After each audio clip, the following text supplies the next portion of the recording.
One of the first things you notice about Norway when you visit is how beautiful it is. But there's a very dark side of Norway that most of the world knows nothing about. It's called barnevernet, and it can be as brutal as the Norwegian winter. Barnevernet means child welfare. It's Norway's network of local child protection offices, but to its victims, barnevernet means anything but protecting children.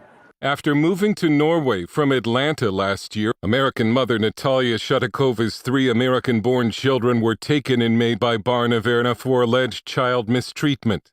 Shatakova says she and her Lithuanian husband were jailed for 24 hours and told they could get 2 years in prison for discussing the case. They're waiting to hear if they'll lose custody of their children for good. Foreigners living in Norway seem especially at risk of having their children taken by barnevernet. Somebody please help our family. Barnevernet is here in our home, and they're trying to take my son. I'm Canadian. Barnevernet took the Christensen's son Kai after they started homeschooling him because he received death threats at school. My son is not under arrest. He doesn't want to go anywhere. Look what you're doing. You leave him alone. He has done nothing. You leave him alone. Can somebody please help us?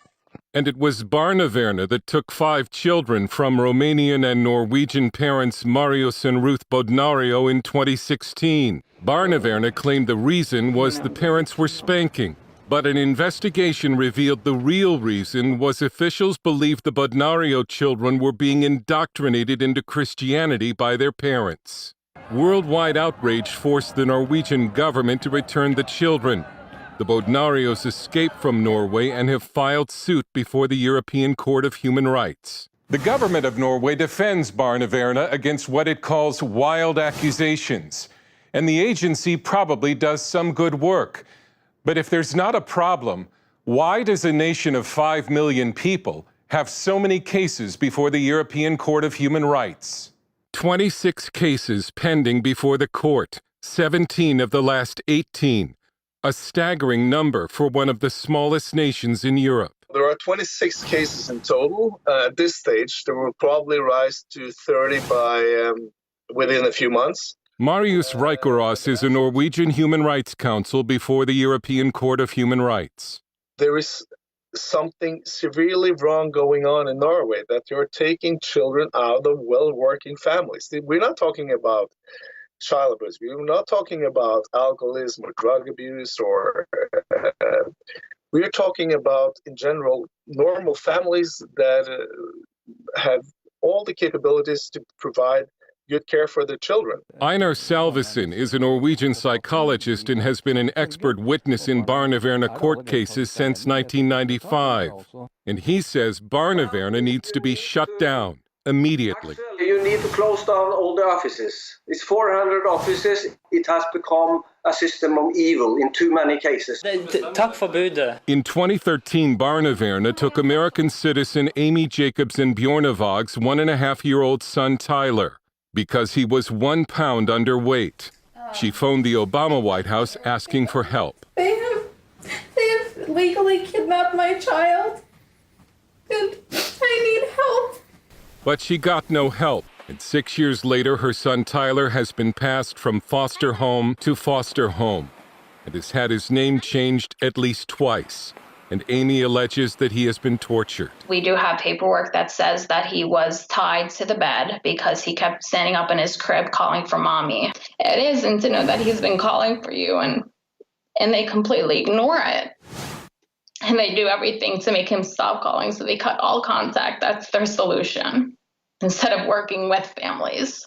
Czech member of the European Parliament Tomáš Zedekovský has battled barnevernet, and he calls it a monster. I think that they made a lot of mistakes, and they are still doing a lot of mistakes. And this monster is really functioning without any control of somebody. Reikerås believes barnevernet has not been reined in because this is about a lot of money, and he's not afraid to call it child trafficking. Because we see that billions and billions of dollars are being put into the system each year.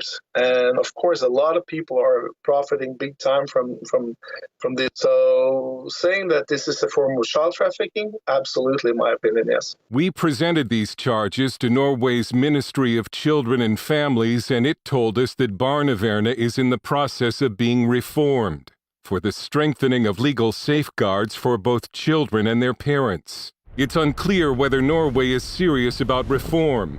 It expelled a Polish diplomat this year for trying to defend Polish families in Norway from Barnevernet. The U.S. government has so far done nothing about the attacks against American families in Norway by the Norwegian government. Amy Jacobsen Bjornevag continues to lose in court and wonders now if she will ever again regain custody of her son. And I'd do anything to hold him in my arms at least one time for him to have some sort of sense of where he comes from and his background, his family. I have a whole family who loves him and misses him. Dale Hurd, CBN News.